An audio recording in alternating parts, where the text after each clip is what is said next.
Samson was not a hero.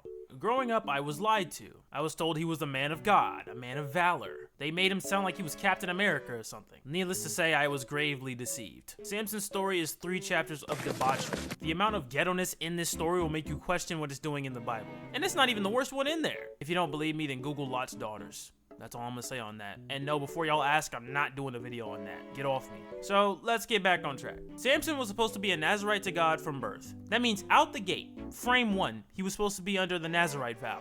What is the Nazarite vow, you ask? Well, to put it simply, anyone who takes the vow can't cut their hair, drink wine, or have any contact with anything that's dead. I'm not really sure on the specific reason behind each rule, but like, bro, I told y'all before, I'm not a Bible teacher, I'm not a theologian. I just tell y'all what I read. And if you're still here after those few seconds of me telling you the rules of the Nazarite vow, then congratulations, you paid just as much attention to the vow as Samson did. Because off rip, we clearly see he does not care about what God said. He sees a Philistine woman, he likes what he sees. So he goes to his father and mother and says, hey, I seen a Philistine woman, go get her so I can put a ring on it. At this point, God had made it clear he did not want his people marrying unbelievers. And Samson was about to do just that. But see, this is exactly why Samson's father responded to his son by saying, hey, son, why don't you, I don't know, marry someone who's in the neighborhood, you know, a woman who's among your own people? You know, I think that'd be better for you and your health. And Samson, being the man of God he is, answered his father by saying, Pops, listen, I likes her and I wants her. Go get her for me. So Samson and his parents went down to get the woman, and on the way there, Samson got pulled up on by a lion. See, me personally, I would have taken that as a sign from God I'm going somewhere I don't need to be. But that is not what happened, because the Holy Spirit came through and Samson said, and tore the lion apart with his bare hands. I know bro was shooketh after he did that. Like, dang, did I really just run the fade with Mufasa like that? So after this, Samson went to go see his girl, who God totally approved of, and after a little bit, he came back to get her for marriage. However, on the way back, he saw the corpse of the lion he completely decimated. And in said corpse, there were some bees with some honey, quite literally laying in the cut. Bro, what is going on in this story, bro? Don't ask me why they did that, I don't know. So this man, Samson, being the rational man of God he is, took some honey out of the corpse and ate it. Then he went and brought some to his parents, and they ate it. He didn't tell them where they got it from, and I don't blame him. If my son told me he fed me some carcass honey, then he's getting put right next to Mufasa, just saying. But the real reason he didn't tell his parents was the lion was dead, and he got food out of it, and he's supposed to be under the Nazarite vow. Y'all see the problem with the situation, right? So fast forward, Samson holds a feast for his wedding. Now, if you're going to sit here and tell me that there was absolutely no wine at this function at all, that's next level copium right there. And going off of Samson's track record, he probably drank some. At this point, he's married a Philistine woman, did a whole Mortal Kombat fatality on a lion and ate out of its carcass. So he might as well add getting drunk to the list. And what happens next kind of proves my point, because this man starts gambling. Samson gives the Philistines a bit of a riddle to solve. And if they don't solve it, they got to give him 30 changes of clothing. But if they do solve it, then Samson has to give them 30 changes of clothing. The riddle in question goes like this. Out of the eater came something to eat, and out of the strong came something sweet. Huh? Needless to say, the Philistines had no idea what this man was talking about, but if I'm being honest, I don't even think it would have mattered, because I knew what he was talking about, and this riddle still broke my ankles. I'm not a riddle person, bro. Matter of fact, I hate him. You can blame the Arkham games for that. Anyway, the Philistines knew they were absolutely positively cooked, so they told Samson's wife to get the answer out of him. And if she didn't, they would burn her and her father alive. So Samson's God-fearing wife goes to him and says, yo, that riddle is cooking them boys. But I mean, you could explain it to me though, right? I mean, do you really love me if you don't explain it? Samson responded to that by saying, bro, I haven't even explained the riddle to my parents, so why would I explain it to you? You and your homies can't figure it out by yourselves? I don't know, man. Sounds like a skill issue to me. So Samson's wife cried and complained for a week straight until he finally gave up the answer. We see this repeated later, obviously. Stay tuned. And after the Philistines gave him their answer, Samson was like, oh, okay, so that's what we doing here. Because I know good and well y'all would have never figured it out without my wife being a snitch. But the Philistines were like, we do not care. Yeah, so anyway, you gonna run us some clothes you owe us, right? And Samson was like, oh, don't trip. I'm gonna get you them clothes. Hold on, I'll be right back. This man Samson went down the street and killed 30 of their men and gave their clothes to the guys he owed. Now, y'all already know what I'm gonna say. I've said it time and time again. Me personally. So this is where Samson's long-running beef with the Philistines begins. And it starts off with Samson's wife leaving him for his best man. Emotional damage! damage. Yeah, I know, we're off to a great start. Samson went home to be with his wife, but her father stopped him at the door. Hey, yo, what you doing here? I thought you hated her or something, so I, gave her to your best man. But hey, bro, don't trip. Here's your younger sister. You could have her instead. She's prettier, right? This man is out here having a bargain sale on his daughters, bro. Like, is that not crazy to anyone else? And of course, Samson was heated about this, rightfully so. Like, dang, we've been married for like 0.2 seconds, less than a chapter. What's going on here? But hey, it gave Samson an excuse to scrap with the Philistines, so it can't be that bad, right?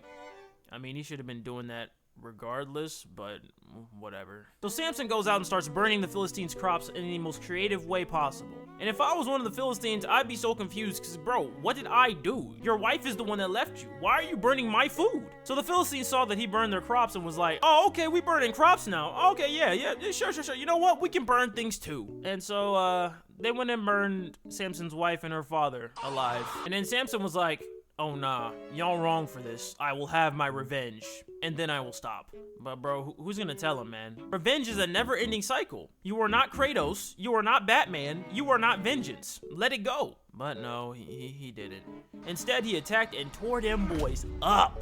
So after getting bodied like that, the Philistines came into the neighborhood to arrest Samson. Now, while this was going on, Samson was hiding in a cave somewhere. And some of his boys came to him and was like, Samson, my brother, what is wrong with you? The Philistines are about to absolutely cook us. But Samson did not care. He was not trying to hear all that noise. Don't look at me like I owe you anything. They do me wrong, so I did them wrong. Seems fair to me. So at this point, the boys have fully assessed and are fully aware that Samson is straight bugging right now and about to get them all sent to the pearly gates. So they tied him up and handed him over to the Philistines. I don't even blame him. You about to get me killed because your wife left you, bro. That's not my problem. You gotta hold that. But there's one problem. The Philistines had no idea this was all according to plan. They also had no idea about the absolute violation that was about to occur. You know how long I've been waiting for this? Woo, I'm about to make a name for myself here. Now I have a question for you all. What do you think about when you hear the term reverse jumping? Me personally, I think about the elevator scene from Winter Soldier. Or, Samson OCVing 1,000 Philistines with the jawbone of a donkey, bro. Also, did he really need a weapon? Like, I feel like that's overkill. Maybe that's just me. Then again, I would have dipped after he dropped the first 3 dudes. He's clearly constructed alternatively. They got me out here fighting an anime protagonist. I'm out. So here we are, the beginning of the end. And it ends the same way it began, with a woman. Ugh, women, am I right? All right, relax. It was just a joke. Chill.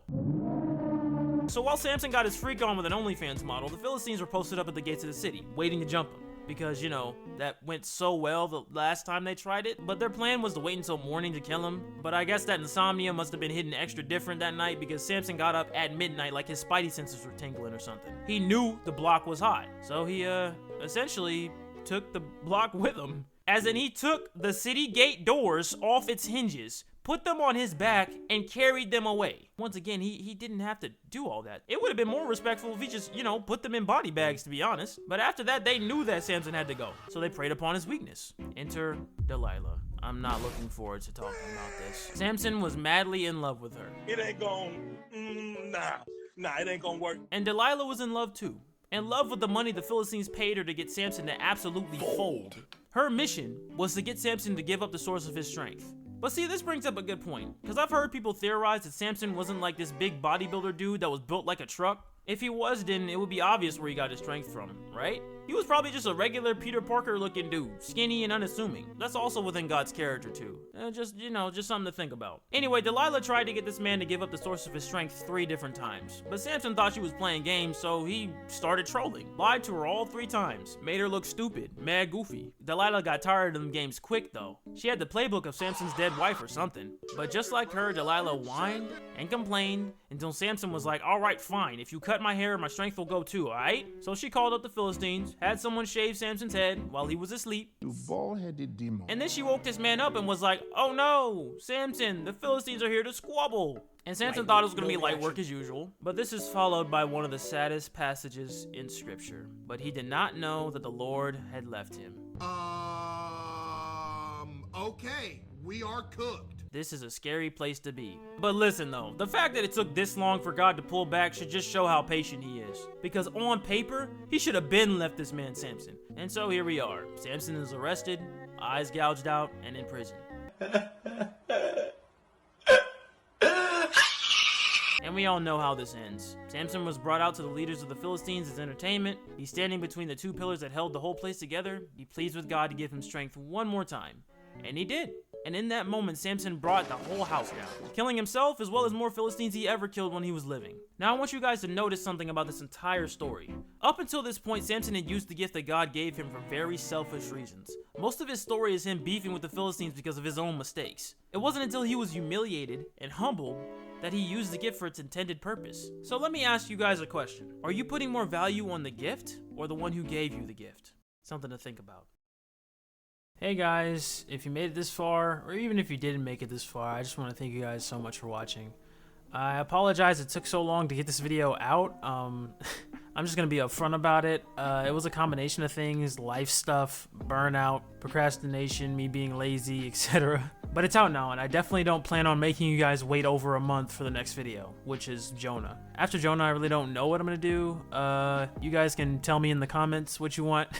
But before I end off this video, I have a couple of updates for you guys. First off, I want to thank you for all the love and support you've shown. God is truly moving through this channel. Also, if you guys want to hear or even maybe see more of me and my content, I have a Twitch. I talked about it a little bit in a community post one time, but mentioning it here seems more official, I guess. By the way, Marvel Rivals is gas! And also, I remember people suggesting I start doing, like, editing streams where you guys can actually watch me edit one of these types of videos.